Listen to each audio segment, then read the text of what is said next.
Well, how's it going? I'm Mark Duffy. Welcome to my channel. On today's episode, I'm going to be talking about possibly the best backdrop system you've never heard of.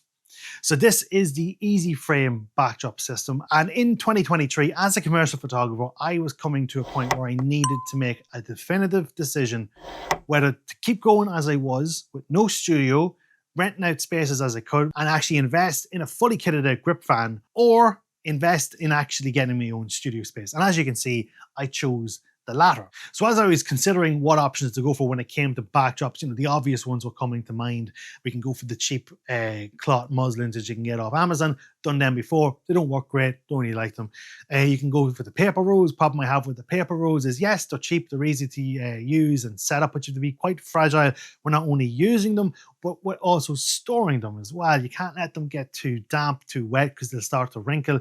If they get the wrinkle into the roll, then it's done for the rest of it. So you might as well get used to photoshopping all of those crinkles out. You can't really reuse a section. You can if you're careful enough with it. Then you're cutting sections off, and you will eventually go through that. So how many times are you going to buy the white roll in a year? And yeah, it might be 130 in a roll, and that's cheap. But if you have to buy it 4 times in a year, now you're at €450. Do that every year. That ends up coming up, and it's waste. So if we're talking kind of environment sake as well, that is quite a lot of wastage. I love using a 3-meter wide backdrop. It just gives me full flexibility. Problem is, with a paper roll, you need a long van to carry that. And then you really shouldn't want your van to have much damp. I live in a damp country. I live in Ireland. The humidity is so damp here. Everything rusts. Paper just crumbles. So your paper rolls potentially have the chance of deteriorating just being stored in your van over time. And I know that from the experience of actually selling my own books. If you store books in a van, they will get these waves in the paper. You need to give them time to warm up and dry out, and then that will actually alleviate itself. Another option I saw was this Westcott option, and this looked really good. It came out on a frame system. It was like someone throwing out like a high five or something like that there. So it was done with O-rings on a fabric backdrop, and you just used high tension to get that. But they didn't really address the issue, which is the floor. What happens with the fabric on the floor? Do you just get gaff tape and tape the floor? Are you in a place where you can do that? Are you on carpeted floor, which the gaff tape could lift after a while? I just found there was going to be problems with that. Having used the cheap muslin from Amazon, I just found that could be a problem. I didn't really like that idea. So when I was at the photography show in March 2023, I came across this stall here for Easiframe, and I loved the idea. It's using the muslin fabric idea. So similar as the Westcott, similar as the cheap muslin idea as well. High tension. But where they are different, where this is different, is it's high tension everywhere. It's high tension on the floor, it's high tension on the sides, high tension on the back. The whole setup is done through high tension, which means that you can move any which way you want and nothing will happen. You can see here, I'm twisting it. It's not popping off. It's not, you're not seeing me actually worried while I'm talking to you now, kind of demonstrate here and kind of worried that the corner is going to pop out. That's why, given the wide angle, I'm hiding nothing here right now. And this is a brand new one. Now I can see there's a few wrinkles there, but if I was to come to the backdrop and maybe just tug at it, they're kind of gone. And that's what I really liked about this. It was that this has been built for full day shoot use. And that's what I liked. This is the idea I liked. I find that the paper rolls are they're convenient, but they're not really designed fit for purpose. This is designed fit for purpose. You're not going to rip the paper. I've had models come in and be just wowed that they don't have to worry about the shoes that they wear or how to walk. I had one model, Chelsea Farrell, and she was loving that. She was like, I normally have to be very careful how I walk on paper, just in case. But she goes, you don't seem to care. I didn't. I was just like, I don't care how you walk, and you're not going to rip it, and you're not going to put it out of place. And if you do, I'll just fix it really quickly.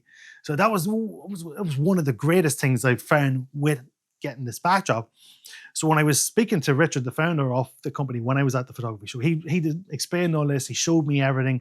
I actually ended up buying the bigger version, the bigger setup. So this is the extra size. So this is 3 meters wide, and then it allows for 2.5 meters to the front and 2.5 meters up. So it's a 5 meter long fabric. Now, the way I have it set up is not that.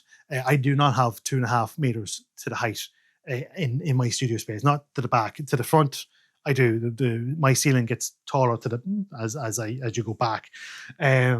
So this is just, I think it's about 2.2 meters. So I do get a little bit extra space to the front. So I have a little bit extra walking space here, which I'm utilizing right now in this video. So to achieve that high tension, how they've done it is really, really clever.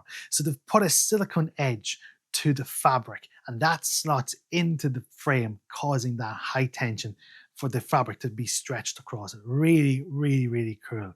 It does add weight to the fabric, but you're not going to mind that too much. Then the frame itself comes apart in loads of little sections. So it means that you can actually customize it. Like I have, like I was saying, I've given less height and I've given extra foot room. So it's not a case that it's just you set it up in one particular way and it depends on what room you bring it into. If you don't have the ceiling height, don't make it as tall. If you have the ceiling height, you can make it tall and give yourself less floor space. It's totally up to you. Quite flexible in that way. It can feel a little bit overwhelming when you do open the travel case and you see all the bits. There are quite a lot of bits to it. So the frame is, like I was saying, it is put together in multiple sections, held together with locking plates, and that are screwed in with Allen key screws. I would prefer the screws to be a little bit bigger, just for longevity. I do think that you could ring them if you're going to over tighten them. I wouldn't suggest over tightening ever, but if you are a person who does over tighten things, I think these screws you will bust. Just for they are quite a small connection. There is a travel case that you can get for this, and it is a little bit on the pricey side, but I will tell you this, it is worth the money in the end. They all slot into foam inserts, and the case itself has casters built in, which means you don't have to carry it. You can actually wheel it and save on your back, because it does get quite heavy with everything in it. For mounting it, you've got a couple of options. You can mount it directly onto a wall. You get wall mounts with this. I can't, because of the actual electrical ducting that's on the walls just in this room that I'm in. I couldn't do that. I would have preferred to do that. So the other option is then to get the tripod mounts that it comes with, and I have it sat on 2 tripods. Very, very easy to set up. You can do this on your own. Most people that I've seen online, when they go to do this, they do it with someone else, and it makes it much easier on that. And it's the biggest con that I have with this, is that it is time consuming to set up, especially when you're on your own. There is a learning curve to this. There is a knack to this, but once you get learning that, you will get faster at it. And I have got quite fast at it. I think I can get this set up, like, just to be just totally barefaced honest with this, the quickest I've been able to set up the frame is about 40 minutes, and then it's about 7 minutes for the fabric. But one of my clients is a harp maker, and he came down with 3 brand new harps. And not only did we do a white background e-commerce, we did a black background, and then I took all of those down and we put up this brand new textured one that I bought, set up the 3 harps for a group shot, and I absolutely love it. And all of that was done in an hour and a half of a shoot, which for me is absolutely unbelievable to say. It's just a couple of minutes to take one down, put a new one on. Absolutely fantastic. If it's a model, go tell them to go get changed, go get a cup of tea or something like that there, and when they come back, you'll be ready to go. And it's, like I said, they have the freedom to move as they please. They don't have to worry too much about it. The thing about this is, because it's cloth, it's washable. I haven't washed any of mine yet, and that's very important to say, because the very first product I had in here, very first shoot I did when I got my studio here in June, was an inflatable life-saving tent. The owner of the company came in with some dirty boots that were thankfully dry, so there wasn't any wet muck on them, but he did walk across it, and he did leave a lot of dirt here, and we were able just to leave it for a few minutes and then just brush it off. And I haven't washed that backdrop since, and I haven't needed it. It just seems that with the white backdrop, you can just brush it. I do have full intentions of washing it. Richard has suggested that it will shrink a little bit, which means it will fit better into the frame. Now, when I did buy this setup, I bought it during the photography show event, so I did get a discount on it from the event, not to be shared here on my YouTube channel. So what I will do now is, on the screen, I will give you the full price as I found it online. The white background, the black background, and the green background, because they are being produced in a greater mass, they are quite affordable.